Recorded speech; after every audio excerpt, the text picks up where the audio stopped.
Hello everyone, and today we are going to be talking about the books Caraval and Legendary. So this is going to be like a double book talk just because I meant to film Caraval when I finished it because I love the book so much, but then I got really busy and I totally forgot about it.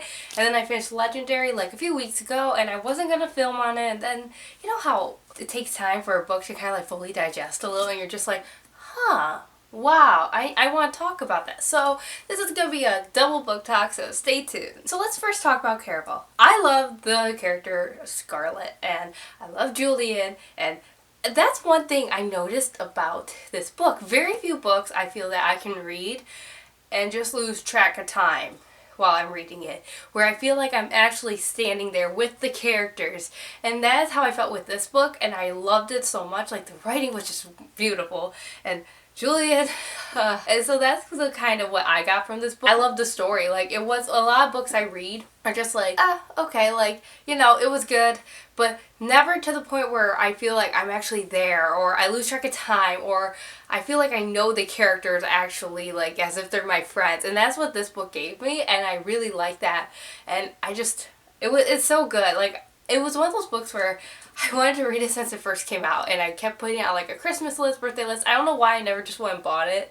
but I put it on all my lists and I just never got it. And then when I was reading about it, I was like, huh, this book isn't what I thought it was, because when I first read it, I thought it was like a carnival type thing, which it kind of is, but not really, like a circusy type thing.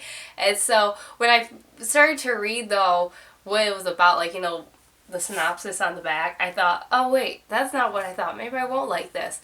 And then I ended up buying it. Like, I was at the bookstore and I was like, oh, okay, I'll just buy it, whatever. And then I ended up loving it, and I wish I read it sooner.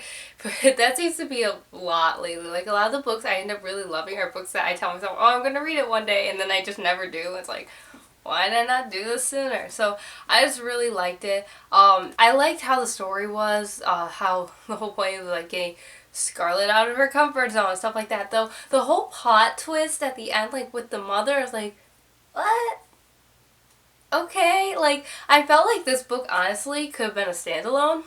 Obviously there's a whole series and I'm okay with that, but I think if you took away that whole plot twist at the end with Tella and finding out her mother and stuff like that, then you probably this could have been a standalone. So that's kind of like a quick like wrap up of what I thought about Caraval. Like I said, this is going to be a very short video because there's only like a few thoughts. Like, it's one of those books like I enjoyed a lot, but I didn't come back with like, oh my goodness, great thoughts, blah blah blah blah. But like, I want to talk about it with someone because it was so good. So Legendary. Now, I was honestly surprised when I found out it was from Tella's perspective.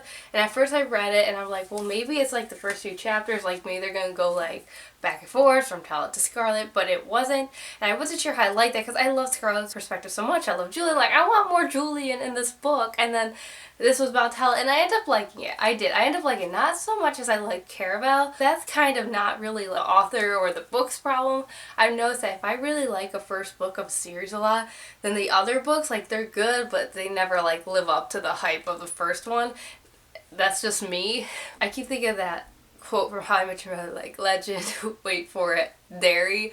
But I love Legendary. It was really good. Let's talk about the end. So if you haven't read this book, I advise you to turn off this video and come back later. Like, you're welcome back, but come back later because we're going to talk about this ending. So Dante is a legend, and I kind of predicted it. Like, I kind of knew it was first in the first book, Caraval, I thought it was Julian, and then like that got debunked. But then Dante is legend, and I don't know how I feel about that because he doesn't give me a legend vibe. Like, I like Dante as a character, but he doesn't give me a legend vibe. Like, you read about legend in Caraval and then in Legendary, and it's like this mysterious figure that you kind of build up in your head, and then it's like, oh, it's just that. Like, I don't know, is it just me? Like, it's not that I think he's a bad legend, but like, he doesn't strike me as a legend. Like, I don't know, just he just doesn't. And so I feel like he's not really legend. I'm gonna find out in the last book that he's not really legend, because it kind of took this weird turn, and I'm not sure how I feel about this turn, and then how like he's the lost heir. I'm like, what is going on here? Like, I'm a little confused because his story doesn't line up with what he told Tella, because obviously he's trying to hide his identity, but he told Tella, like, oh, I was put on this ship and they spared me, and like, you know that story, that backstory, like, those people raided the ship and they spared him, blah, blah. But where did Julian come into play with that? I don't know. I feel like this can be explained more. I was kind of really confused about that. And like, it's interesting to now to see like, oh, the fates have all like been released, but it's like, I don't know, this book felt like very different from the first book, Caraval, and I hear the last book finale is even more different from the series. So I feel like these books, like, yes, they're part of one series, but they're just so different from each other. In a way, that's good because you get variety, but some of it's like, what is going on? Because like I said, Caraval probably could have stayed on alone if it didn't have that one plot cliffhanger at the end. So then that introduced a Legendary, but now we're going to get a finale. And so it's kind of like you realize that the world of Caraval is kind of bigger than what you thought it was. But now you have everything with the fates. And I'm kind of interested to see how the fates work. But like I said, it's like, this wasn't what Caraval was when it started. So it's kind of interesting how the author did that. I like it. I'm not complaining about it. But I think in finale we're going to see Scarlett's perspective, Tella's perspective, and Dante's perspective. I think that was even said in like the blurb of it. But I'm hoping Scarlett's perspective because like I need more Scarlett and Julian in my life. Like I don't know about you. But yeah, so Legendary was interesting. I liked it, but I wasn't like... I didn't feel the same feels I had after it with Caraval. And like I said, it's not really the author, that's more just me liking first books a lot more if I really like the first book, that I won't like the other books in the series as much. The character Jax, I feel like there's going to be more to his story. Like I feel like he's actually going to turn into be a more decent person. Like I don't think he's a terrible person. I don't know. I can't wrap my mind around that Dante's the heir. Like there has to be something with that, like some magic spell. Cause like my thing is that the queen, Elentine, I'm sorry, I can't pronounce names, has been saying like, oh, Legend has been giving me this tonic to help me like be more livelier. Like, you know that scene when she was dying?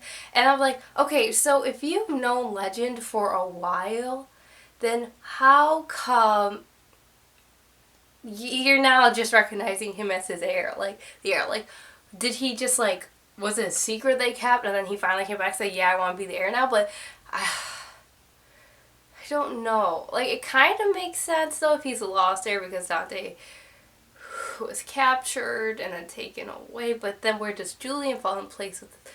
I don't know. Like I said, this book is quite interesting. And like that one scene where Tella was hurt and Dante was like, oh, I'm gonna take you to someone who can help you. Okay, if he is Legend, magic is in blood, then why did he have to take him to Julian? Why didn't he just help her there, unless if he was trying to conceal his identity? Like that was just weird, and that better come up in the last book. I'm kind of very confused. I don't believe he's Legend. I just don't. I don't. Well, that was kind of like a quick review, very quick review, because like I said, I don't want to babble on about this book, because you've probably read it, and those are just kind of like thoughts that kind of stuck out for me. I'm kind of interested to know more about the mother, like what happened to her, like with the whole card scene, what did Dante pay in order to have Tella open up the vault. I'm interested in that, so I think that's going to be a very interesting plotline that's going to happen. Maybe it was that he would have to regain the throne. Ooh, maybe that's it. Maybe those people, the star people, they wanted something. In order for him to do it and get it, though, he had to regain the throne. Maybe that's it. I'm interested, so I'm excited to read it. Like I said, normally I don't like books with dual perspectives, but I feel like in this type of series where you just read a whole book with Scarlett and then you just read a whole book with Tella, you're familiar with their perspectives enough where it won't feel like oh, reading about Scarlett and now we're switching to tell a story, now we're reading Scarlett. Like, it's how some books do that. Like, I hate when books do that. Like, you'll have one book written in the perspective of one character, and then the second book happens and now we're doing dual perspectives. It's like, but I don't really care about this person's perspective, where now we've had two perspectives. I think you'll be interested. That's my perspective. Thank you for watching. Let me know in the comments below what you think of the book. Do you believe Dante's Legend? Thank you for watching. Bye!